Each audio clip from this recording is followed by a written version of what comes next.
Hello students, welcome to our YouTube channel Suraj school Mahendragarh.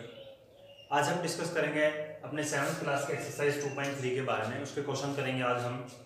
जो भी questions हैं हमारा टॉपिक चल रहा है फ्रैक्शंस से रिलेटेड जो भी क्वेश्चन वो हम कर रहे हैं। हमने 2.1 किया है, 2.2 जो एक्सरसाइज अपनी वो की है, उसमें हमने जो क्वेश्चन थे हमने अपने एक्सरसाइज के वो सब सोल्व किए हैं। आज हम 2.3 को सोल्व करेंगे। तो हम स्टार्ट करते हैं क्वेश्चन नंबर फर्स्ट से। First question is that multiply and reduce to the lowest form. जो हमें फ्रैक्शन दी गई है उनको मल्टीप्लाई करना है और रिड्यूस फॉर्म में उनको रिड्यूस करना है लोवेस्ट फॉर्म में, मतलब उनको कैंसिल भी करना है। तो फर्स्ट क्वेश्चन का जो ए पार्ट है वो है 4/5 एंड 2/7। इनको मल्टीप्लाई करना है और रिड्यूस करना है लोवेस्ट फॉर्म में। तो 4/5 मल्टीप्लाई 2/7। मैंने आपको कल भी बताया था, मैं आज आपको दोबारा से बता देता हूं कि जब भी किन्हीं फ्रैक्शंस की मल्टीप्लाई होती है तभी नंबर जो है फ्रैक्शंस में न्यूमरेटर और डिनोमिनेटर वो आपस में कैंसिल होते हैं। न्यूमरेटर कभी कैंसिल नहीं होंगे, डिनोमिनेटर कभी कैंसिल नहीं होंगे। हमेशा न्यूमरेटर और डिनोमिनेटर कैंसिल होते हैं, चाहे वो एक ही फ्रैक्शन के हो चाहे वो दूसरी फ्रैक्शन के हो, लेकिन उनके बीच में ऑपरेशन मल्टीप्लिकेशन होना चाहिए, तभी वो कैंसिल होंगे, अदरवाइज नहीं होंगे। अगर हम बात करते हैं यहाँ 4, 2, 5, 7 इनकी बात करते हैं तो यहाँ 2 और 4 कैंसिल होता है, लेकिन ये न्यूमरेटर तो कैंसिल नहीं करेंगे। तो 4 2 जा 8 और 5 7 जा 35। ये हमारा आंसर हो जाएगा। यहाँ कैंसिल नहीं हो रहे हैं तो हम इसको एज इट इज छोड़ देंगे, ये हमारा आंसर हो जाएगा। इसी क्वेश्चन के जैसे सी पार्ट है वो मिक्स्ड फ्रैक्शन में है 4/3/4 एंड 3/1/2। अब इसको मिक्स्ड फ्रैक्शन को पहले सिंपल फ्रैक्शन में बनाएंगे। 4 4 जा 16, 16 + 3 19 मल्टीप्लाई 2 3 जा 6 1 7 7/2। इस तरीके से जो हो जाएगा। अब यहाँ जो है यहाँ भी हमारे पास में ये आपस में कैंसिल नहीं हो रहे हैं, ये हमारे पास आपस में कैंसिल नहीं हो रहे हैं। अब क्या करेंगे हम यहाँ से इनको मल्टीप्लाई कर देंगे। मल्टीप्लाई न्यूमरेटर और न्यूमरेटर की और डिनोमिनेटर और डिनोमिनेटर की। अब हम मल्टीप्लाई करेंगे तो 19 7 जा 133/8। आंसर हो जाएगा 133/8। ये हमारे पास में कहीं कैंसिल नहीं हो रहा था, इसलिए हमने इसको मल्टीप्लाई कर दिया। आंसर जो आया है उसको आप मिक्स्ड फ्रैक्शन में भी कन्वर्ट करके लिख सकते हैं। आप इसको मिक्स्ड फ्रैक्शन में भी कन्वर्ट करके लिख सकते हैं। तो 133 को आप 8 से डिवाइड कीजिए। 8 1 जा 8 5 here is 3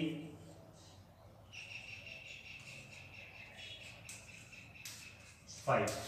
मैंने बताया था डिनोमिनेटर कल भी बताया था, मिक्स्ड से सिंपल बनाओ या सिंपल फ्रैक्शन से मिक्स्ड बनाओ तो डिनोमिनेटर चेंज नहीं होगा, डिनोमिनेटर अपना एज इट इज रहेगा। जो रिमाइंडर है वो उस मिक्स्ड फ्रैक्शन का क्या बन जाएगा, न्यूमरेटर। 5 है तो 5 ऊपर चला जाएगा, जो क्वोशिएंट है वो होल नंबर बन जाएगा। 16/5/8 ये हमारे पास में क्या हो जाएगा, ये हमारे पास में हो जाएगा इसका आंसर। इन दोनों मल्टीप्लाइज का आंसर हो जाएगा अपने पास में। अपने पास में जो पार्ट है उनमें से मैंने 4 पार्ट में से 2 पार्ट करवा दिए हैं आपको। सिंपल फ्रैक्शन जब दी गई होगी तब कैसे करना है, मिक्स्ड फ्रैक्शन दी गई हो तब कैसे करना है, इस तरीके से आपको क्वेश्चन करने हैं। अब बात करते हैं क्वेश्चन नंबर सेकंड की। सेकंड जो क्वेश्चन है उसमें क्या दिया गया है वो बात डिस्कस करते हैं हम।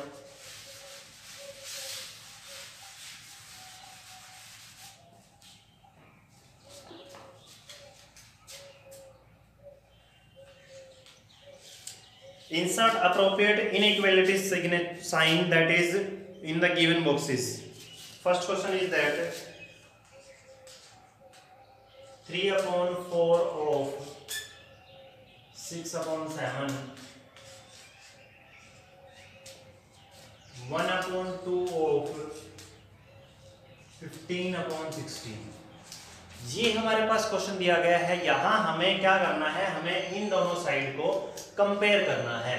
दैट मीन दिस साइन और दिस साइन, इन दोनों में से कोई भी एक साइन हमें यहाँ पुट करना है। तो पहले क्या करेंगे, हम इन दोनों को सोल्व करेंगे। पहले इसको सोल्व करेंगे तो 3/4 of that mean multiply 6/7। This is the box here. 1/2 multiply 15/16। Is that clear. अब हम कैंसिल करेंगे, स्लोवेस्ट फॉर्म में करेंगे अगर होते हैं तो। ये दोनों आपस में कैंसिल होते हैं। 2 2 जा 4, 2 3 जा 6।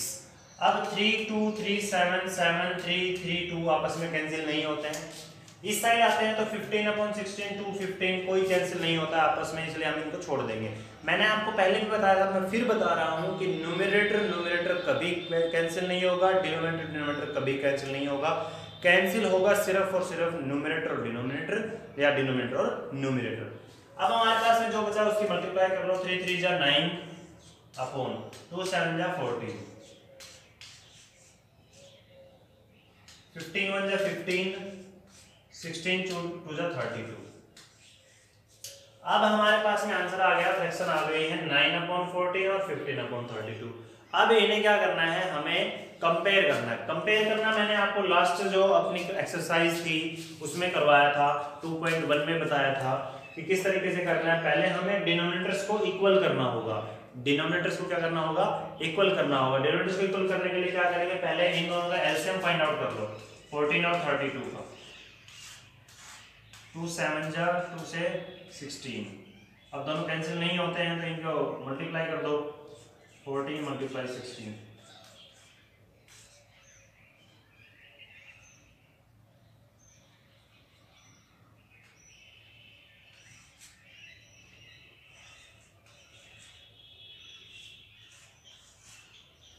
दैट मीन क्या करना है, 2 2 4 जो अपने पास में वो आ गया है यहाँ से एलसीएम। 2 2 4 जो हमारे पास में यहाँ आ गया है एलसीएम। अब हमें डिनोमिनेटर्स को क्या बनाना है, 224 जो है वो बनाना है। तो क्या करेंगे हम यहाँ से इसको मल्टीप्लाई करेंगे 9/14 को, किससे 16 से मल्टीप्लाई करेंगे। ये हमारा 69 में 144, 16 और 14 की मल्टीप्लाई आ जाएगी 224। ये तो इस साइड का हो गया। इस साइड का जो है 15/32, इसको मल्टीप्लाई करेंगे हम 7 से।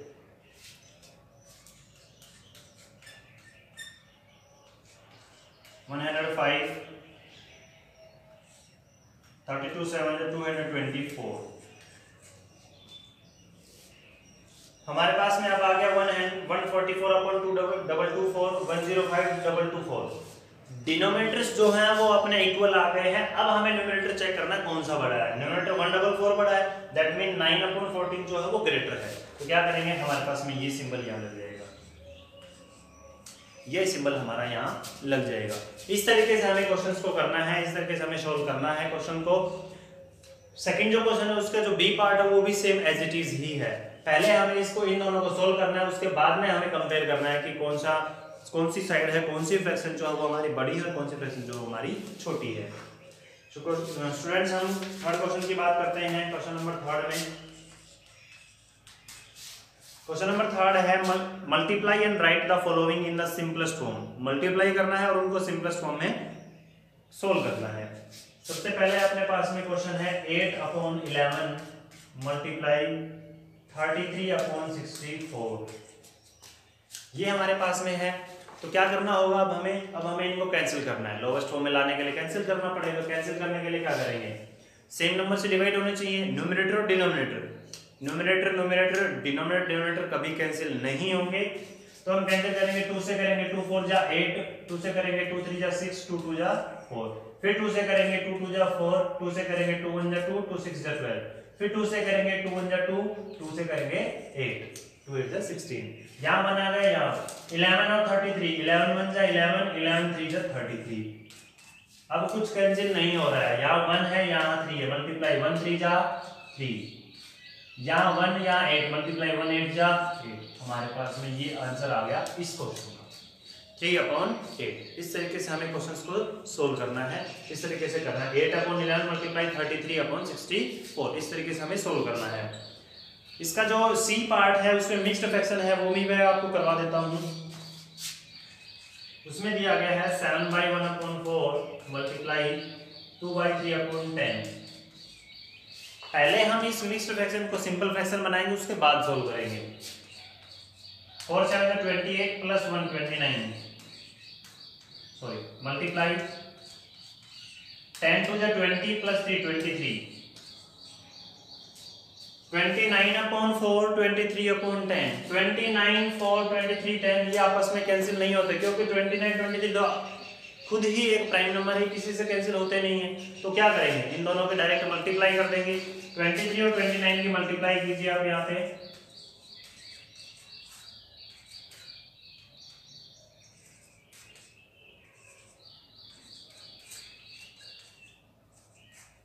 667/10 ये हमारे पास में आंसर हो जाएगा। इसको आप अगर मिक्स्ड फ्रैक्शन में कन्वर्ट करना चाहते हैं तो आप मिक्स्ड फ्रैक्शन में भी कन्वर्ट कर सकते हैं इसके आंसर को। जैसे मैंने आपको बताया 667 को 40 से डिवाइड कर दो, जो आपके पास में क्वोशंट आएगा वो तो होल नंबर बनेगा और जो जो रिमाइंडर आएगा वो आपका न्यूमरेटर बनेगा। और डिनोमिनेटर जो चेंज होता नहीं है, डिनोमिनेटर 40 है तो 40 ही रहेगा। आई होप आज पर को समझ में आ गया होगा। क्वेश्चन नंबर 3 का जो सी पार्ट है, ये 4 क्वेश्चन है, 4 पार्ट है इस क्वेश्चन के, तो चारों पार्ट में से मैंने 2 करवा दी हैं। आपको 2 क्वेश्चन खुद प्रैक्टिस करने हैं, खुद से करने हैं। अब बात करते हैं क्वेश्चन नंबर 4 की।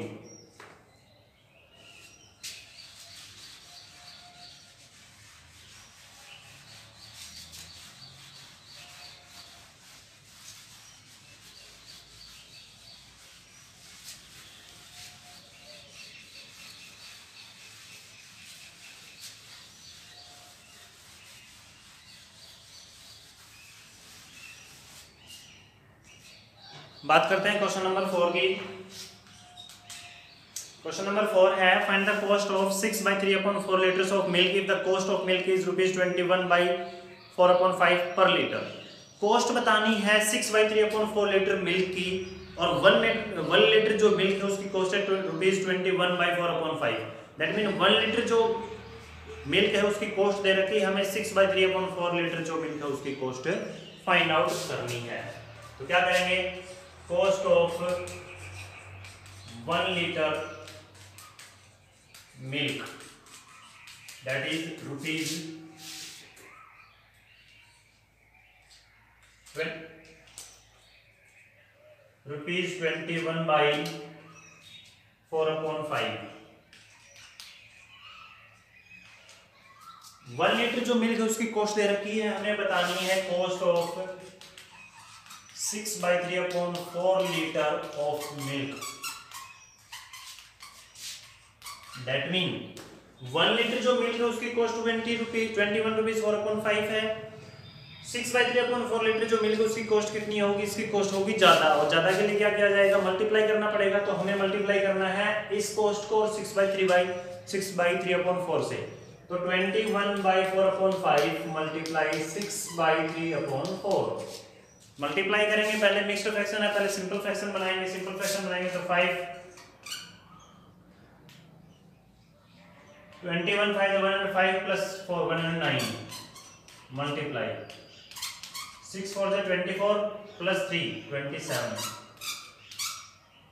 109/5 मल्टीप्लाई 27/4। ये हमारे पास में क्या आ गए हैं, इनको सोल्व करने के बाद में हमारे पास ये आ गया है मिक्स्ड फ्रैक्शन से सिंपल फ्रैक्शन हमने बना दिया है।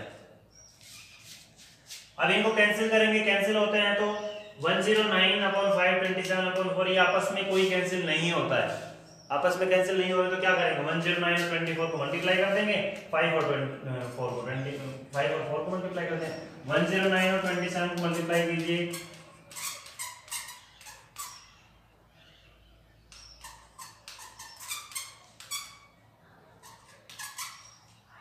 2943 अपॉन 5 4 20। मिक्स्ड फ्रैक्शन में बनाएंगे तो 2943 को मल्टीप्लाई डिवाइड कीजिए 20 से,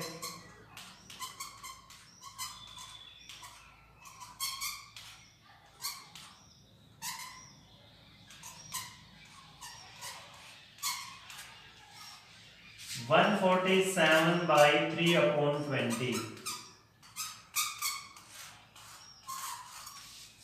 This is the cost of 6/3/4 liter of milk. This is the cost of 6/3/4 liter of milk, rupees 147/3/20। 1 litre जो मिल्क उसकी कॉस्ट दे रखी है, आपको 6/3/4 लीटर जो है मिल्क उसकी कॉस्ट बतानी है। तो इसको सिंपल फ्रैक्शन में सॉल्व करके फिर उनको मल्टीप्लाई कर दीजिए और जो आंसर आएगा वो आपका हो जाएगा। नेक्स्ट क्वेश्चन की बात करते हैं, क्वेश्चन नंबर 5 की।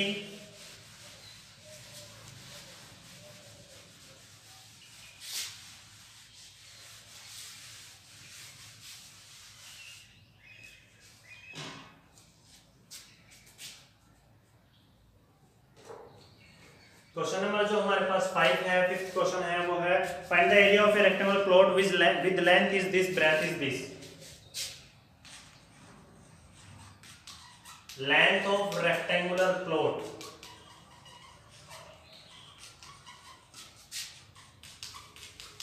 that is 16 by 1/2 meter and breadth of the rectangular plot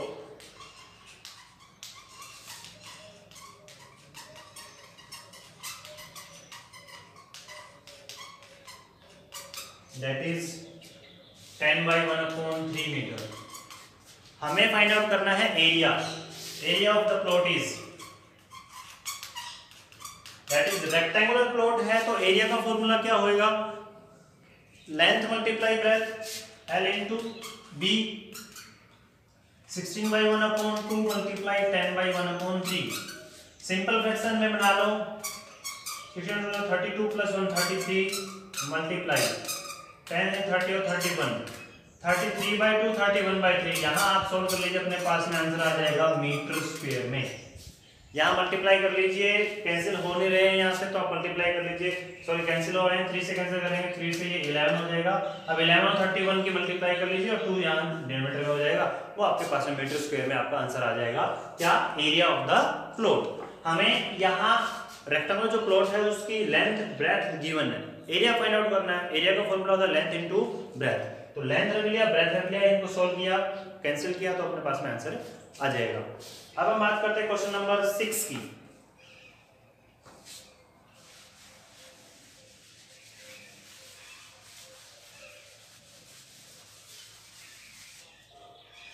question number जो 6 है अपने पास में,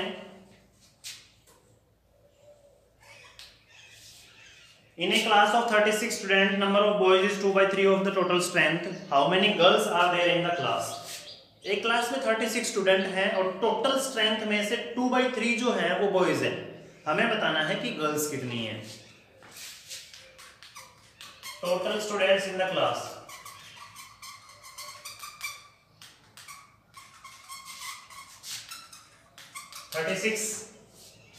number of boys, number of boys 2/3 of 36। Question में बोला है 2/3 of total strength, 2/3 of total strength, total strength is 36, तो 2/3 of 36। That mean आप इसको सोल्व करेंगे तो क्या आ जाएगा, 2/3 ऑफ मल्टीप्लाई बाय 36, कैंसिल करेंगे, 3 1 जा 3, 3 1 जा 3 2 जा 12 2 जा 24। That mean boys are 24। So number of boys is equal to 24, number of girls, total student minus boys, that is 12, that is 12। so girls कितने हैं अपने पास में उस क्लास में, 12 है।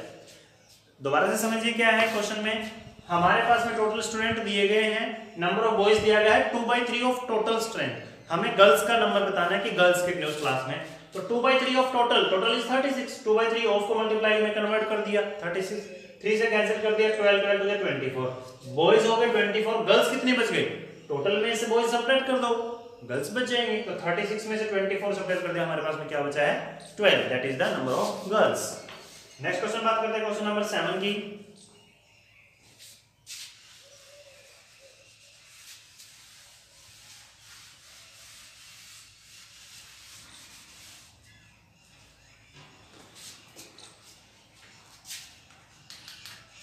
क्वेश्चन नंबर 7 है, इन ए basket having 144 oranges, 1/6 of total oranges are rotten, how many of them are in good condition?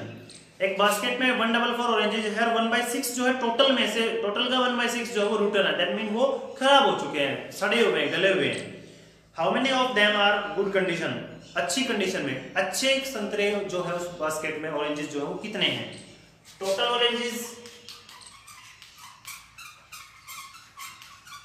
in basket 144. Rotten oranges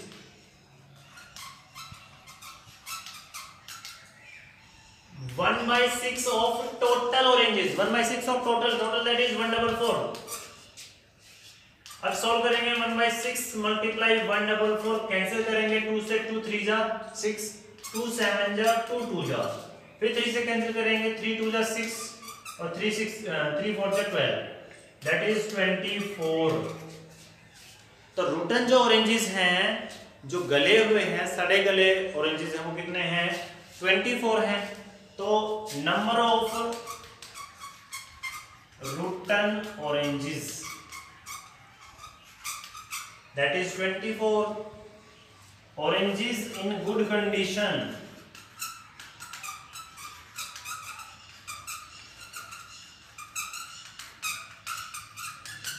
oranges in good condition अच्छी condition में ऑरेंजेस कितने हैं 144 टोटल हैं उसमें से 24 हम सब्ट्रैक्ट कर देंगे। क्यों? क्योंकि हमारे पास 144 टोटल है और 24 जो वो खराब हो चुके हैं तो बचे कितने अच्छे कितने हैं तो 144 में से 24 सब्ट्रैक्ट करेंगे हमारे पास बचेंगे 120।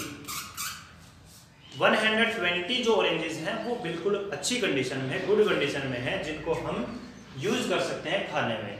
टोटल जो थे 144 रूटन ऑरेंजेस थे 1/6 ऑफ टोटल ऑरेंजेस 144 ऑफ को मल्टीप्लाई में कन्वर्ट किया इन दोनों को कैंसिल किया 24 आ गया हमारे पास में that mean number of routine oranges is 24 oranges in good condition 144 minus 24 that is 120 so this is the answer of this question। अब हम बात करते हैं नेक्स्ट क्वेश्चन की question number 8 that is the last question of this exercise.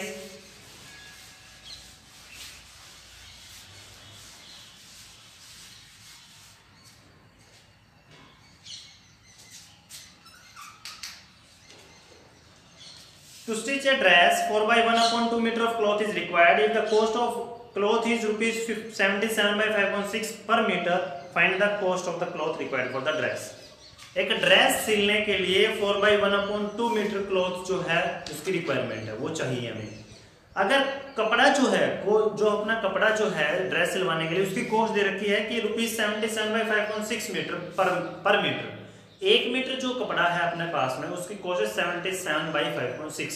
तो हमें बताना है कि हमें वो ड्रेस सिलवानी है उसके लिए टोटल जो कपड़ा चाहिएगा उसकी कॉस्ट कितनी है ये बताना है। तो देखिए cost of 1 metre cloth rupees 77/5.6। ये हमारे पास में क्या है 1 मीटर जो क्लॉथ है 1 मीटर जो क्लॉथ है उसकी कॉस्ट दे रखी है। तो कॉस्ट ऑफ 4/1/2 मीटर क्लॉथ। अब 1 मीटर जो क्लॉथ है उसकी कॉस्ट ये दे रखी है 4/1/2 मीटर कॉस्ट ज्यादा होगी ज्यादा के लिए क्या करेंगे मल्टीप्लाई करेंगे। तो 4/1/2 मल्टीप्लाई 77/5.6